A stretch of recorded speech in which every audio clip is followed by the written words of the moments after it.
Hi students, आज हम अपना कंटिन्यू करने जा रहे हैं बाउंड्रीज ऑफ इकोसिस्टम। अब boundaries of ecosystem overlap and change. It is last lecture में भी मैंने आपको बताया था कि इकोसिस्टम की बाउंड्रीज जो हैं उनको एग्जैक्ट उनकी लोकेशन फाइंड करना कि कहाँ पर खत्म हो रही है, कहाँ पर न्यू स्टार्ट हो रही है, इट्स वेरी डिफिकल्ट।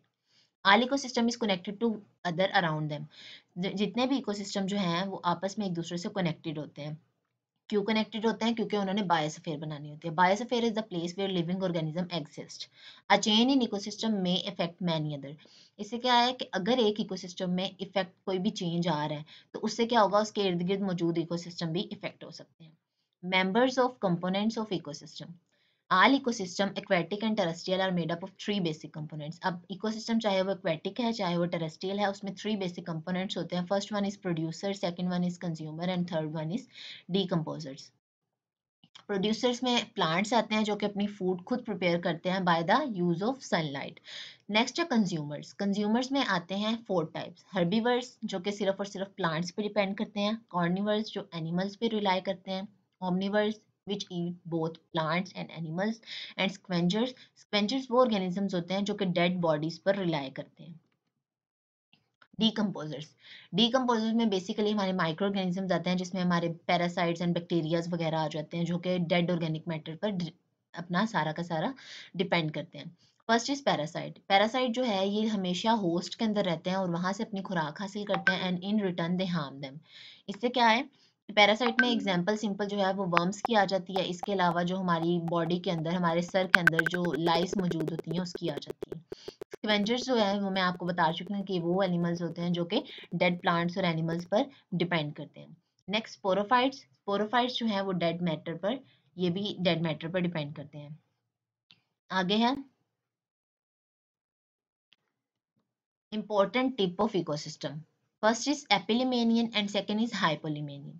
एपिलिमेनियन जो है वो वार्म वाटर की अपर लेयर को कहा जाता है जो कि स्ट्रेटिफाइड लेक के अंदर मौजूद होता है। और हाइपोलिमेनियन जो है वो उस एपिलिमेनियन के नीचे जो लोअर लेयर मौजूद होती है वाटर की, उसे हम लोग हाइपोलिमेनियन कहते हैं। Kinds of boundaries. अब बाउंड्रीज की कुछ काइंड्स होती हैं। First is cultural boundary. The kind of boundary occurs between सब ग्रुप्स ऑफ पॉपुलेशन। ये जो है ये सब ग्रुप ऑफ पॉपुलेशन के दरमियान में मौजूद होती है। ये सिर्फ और सिर्फ विजिबल नहीं होती, ये सिर्फ इमेजिनरी होती है।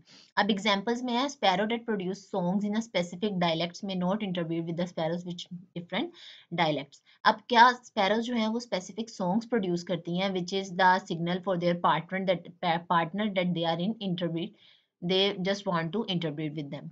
तो क्या है कि अगर वो अपने पार्टनर जो भी होता है, अगर वो सेम सॉन्ग्स डायलेक्ट करता है, सेम सॉन्ग्स प्रोड्यूस करता है, उसे डिटेक्ट करता है तो वो उनकी तरफ इंटरब्रीडिंग के लिए जाते हैं। लेकिन कभी भी कोई स्पैरो कभी ऐसे दूसरे ऑर्गेनिज्म के साथ या किसी दूसरे उसके स्पैरो के साथ नहीं इंटरब्रीड करेगी जो कि डिफरेंट डायलेक्ट्स को प्रोड्यूस करता है। Territorial boundaries. These kind of boundaries of ecosystem arise between individual और group of individual. ये सिंपल दो तीन इंडिविजुअल्स के दरमियान भी पाई जा सकती है और ग्रुप ऑफ इंडिविजुअल्स के दरमियान भी पाई जा सकती है। जैसे कि वुल्फ पैक्स हैं, बी ईटर्स हैं, लायंस हैं, मंकीज हैं, ये सारे के सारे इनफोर्स्ड होते हैं कि एक दूसरे के साथ रहें। ठीक है। Next is range boundaries. This type of boundary is maintained by a number of factors like geographical obstacle, availability of resources, historical pattern of migration and seasonality. अब ये जो है ये different factors पे depend करती हैं, like उन्हें resources वहाँ पर available हैं उनके survival के लिए या नहीं। दूसरा, उनको कोई geographical obstacle तो नहीं पेश आ रहा कि उनको कोई ऐसा season हो जिसके अंदर वो survive ना कर सकती हो, और इसके अलावा migration ना उन्हें करनी पड़ी। इसके अलावा वही seasonality के उनका सीजन जो है वो सर्वाइवल का नहीं है, वो इंटरब्रीडिंग का है कि नहीं है। Migration ranges are expanded to more than one ecosystem even. अब माइग्रेशन जो है वो एक इकोसिस्टम से ज्यादा इकोसिस्टम के अंदर भी पाई जाती है। लेकिन जो कुछ दूसरे फैक्टर्स हैं वो सिर्फ और सिर्फ एक स्पेसिफिक बाउंड्री तक लिमिटेड होते हैं।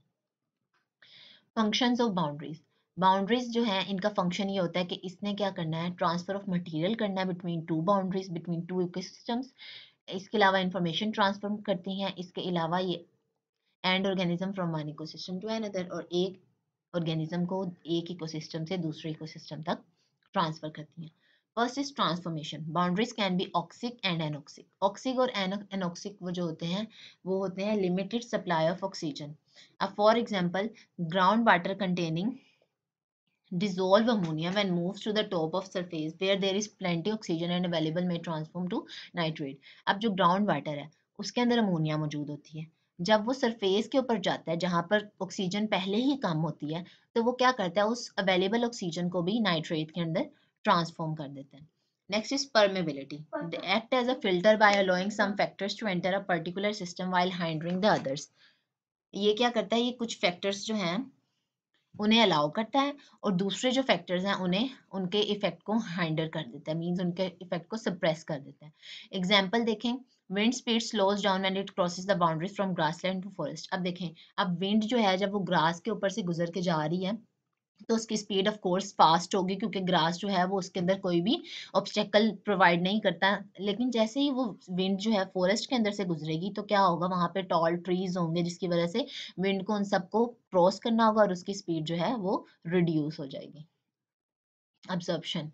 Boundaries always observe energy and matter approaching them. Boundaries जो है वो हमेशा अपने अंदर आने वाली एनर्जी और मैटर को ऑब्जर्व करती हैं. एग्जाम्पल जो है, वेव एनर्जी जो है वो हमेशा शोर से ऑब्जर्व की जाती है. इसके अलावा जो वाटर, मूविंग वाटर की एनर्जी है वो हमेशा बैंक से ऑब्जर्व की जाती है. आल जितने भी मटेरियल होते हैं इन सारे को सब, चाहे वो वेव एनर्जी है चाहे वो एक्वाटिक एनर्जी है, इसके अंदर जितने भी मटेरियल्स होते हैं वो सारे के सारे बैंक्स और शोर्स के अलोंग डिपॉजिट हो जाते हैं. Amplification. Sometime when materials move across the boundary of ecosystem, they may be enriched with materials. कई बार ऐसा होता है कि जो मटेरियल्स जो हैं वो इकोसिस्टम की बाउंड्री के पास जाते हैं तो वो जो है वो मिनरल से बिल्कुल भरपूर होते हैं. When water move from a region containing sandstone to region that have reserve of limestone dissolve in organic carbon content increase in water. जब पानी जो है वो एक ऐसे रीजन से मूव करता है जहाँ पे सैंडस्टोन मौजूद है उस रीजन की तरफ जहाँ पे लाइमस्टोन है, ठीक है, तो वो उसके अंदर जो इनऑर्गेनिक कार्बन कंटेंट होता है वो वाटर के अंदर इंक्रीज हो जाता है. तो आज का लेक्चर हमारा यहाँ तक ही था. होप सो आपको बाउंड्रीज ऑफ इकोसिस्टम अच्छे से समझ आ गया होगा. अगर आपको कोई कंफ्यूजन है तो आप कमेंट बॉक्स में पूछ सकते हैं. इसके अलावा अगर आपको वीडियो पसंद आती है तो इसे लाइक करें, चैनल को सब्सक्राइब करें और इस वीडियो को दूसरे अपने फ्रेंड्स वगैरह के साथ भी शेयर करें. Thank you so much.